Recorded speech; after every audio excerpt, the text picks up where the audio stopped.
सुप्रभात बच्चों, कैसे हैं आप सभी। तो पिछला हफ्ता आपका बहुत ही एंजॉय करते हुए बीता है आई होप, क्योंकि हमने बहुत सारे फेस्टिवल सेलिब्रेट किए हैं और अभी कुछ और हमें फेस्टिवल सेलिब्रेट करने बाकी हैं। तो चलिए कोई बात नहीं, हम अपनी पढ़ाई को भी जारी रखते हैं। तो जैसा कि आप यहाँ देख रहे हैं, हम देख रहे हैं यहाँ पे कार्यपत्रक नंबर 15 है ना, जो कि रिलेटेड है हमारा कबीर की साखियाँ से। ठीक है, कबीर की साखियाँ क्या हैं?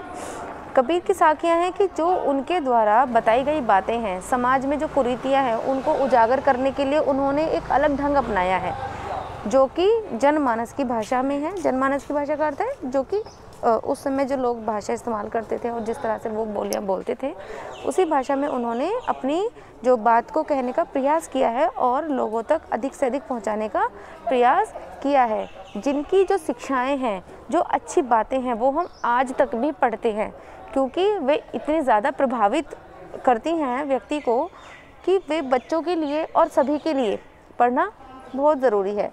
तो आइए चलिए देखते हैं हम कि कबीर की साखियाँ हमें क्या क्या सिखाती हैं। चलिए पहले पढ़ते हैं बच्चों। पिछले कार्यपत्रक से हमने कबीरदास की साखियों को पढ़ना शुरू किया था, है ना, जिनमें उन्होंने जीवन से जुड़े आचरण, व्यवहार व आदर्शों की चर्चा की है। आपकी पाठ्यपुस्तक के पाठ कबीर की साखियाँ से आज अगली 2 साखियों को समझने का प्रयास करेंगे। तो आइए पढ़ते हैं। तो बेटा सबसे पहले हम पढ़ लेते हैं कबीरदास का जो जीवन परिचय है। इनके बारे में आपको पता होना चाहिए कि कबीरदास कहाँ से थे, कैसा उनका जीवन था और किस तरह की वो शिक्षाएं जनमानस में देते हैं। तो देखो, कबीरदास का जन्म संवत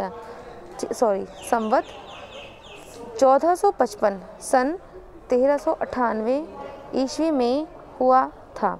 ठीक है, संवत जो होता है ये जो हिंदी का हमारा समय होता है, जैसे हम इंग्लिश में देखते हैं एडी यानी ईसा पूर्व, उसी तरह से संवत होता है हिंदी में। तो ये हिंदी के 1455 और सन 1398 में हुआ था। जनश्रुति के अनुसार, जनश्रुति यानी कि जैसा लोगों ने बताया, लोगों के कहने के अनुसार उनका जन्म एक विधवा ब्राह्मणी के गर्भ से हुआ, जिसने लोकलाज के भय से उन्हें त्याग दिया।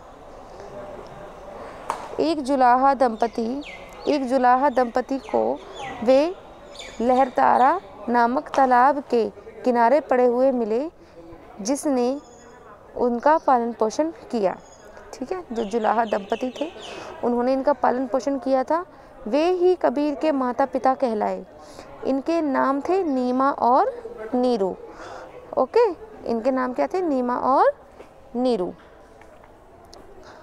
कबीर की मृत्यु 120 वर्ष की आयु में संवत 1575 यानी कि सन कौन सा है? 1518 ईस्वी में मगहर में हुई थी। ठीक है, ये इनके बारे में कुछ जानकारियां हैं। तो आइए हम देखते हैं अब इनकी साखी। माला तो कर में फिरे, जीभी फिरे मुख माही, मनुआ तो दहु दिसी फिरे, ये तो सुमिरन नाही। यानी कि कबीरदास ने बताया है कि जब हम ईश्वर की प्रार्थना करते हैं तो लोग किस प्रकार से करते हैं कि माला तो कर में फिरे, कर यानी कि हाथ, कर यानी हाथ, कर में फिरे। आपने देखा होगा जो साधु सन्यासी होते हैं वो क्या करते हैं? माला जपते रहते हैं, हाथ में मोतियों को फेरते रहते हैं। और जीभी फिरे मुख माही, यानी कि जो जीभ है वो अंदर ही अंदर चलती रहती है, यानी कि जो मंत्र जाप हैं, मंत्रोच्चारण हैं, इस प्रकार से जो व्यक्ति है वो करते रहते हैं। मनुआ तो दसु दिही फिरे, दिसी फिरे, दहु दिसी। दहु दिसी का अर्थ है कि 10 दिशाएं, है ना, 10 दिशाएं। अब आप सोचेंगे कि मैम दिशाएं तो 4 होती हैं। नहीं बेटा, दिशाएं 10 होती हैं।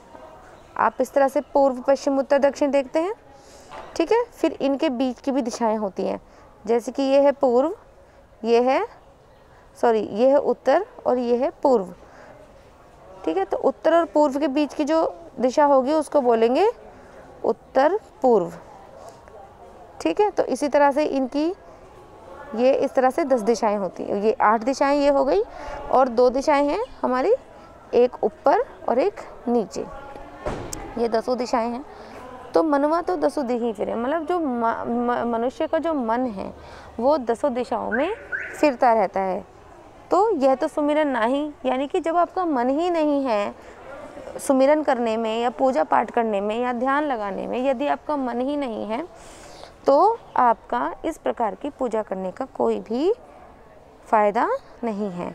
तो देखो भावार्थ में भी इन्होंने क्या बताया है कि इन पंक्तियों में कबीरदास जी कहते हैं कि भगवान का नाम जपने के लिए मनुष्य के हाथ में माला और मुख के अंदर जीभ फिरती रहती है, लेकिन उसका मन इतना चंचल है कि सभी दिशाओं में घूमता रहता है, पर यह भगवान का नाम नहीं जपता। यदि भक्ति में मन ही नहीं लगा तो हाथ में माला फेरना और जीभ द्वारा भगवान का नाम जपना भी व्यर्थ है। ओके, तो अभी हम ये वाली साखी हमने पढ़ी, अगली साखी मैं आपको अगली वीडियो में बताऊंगी।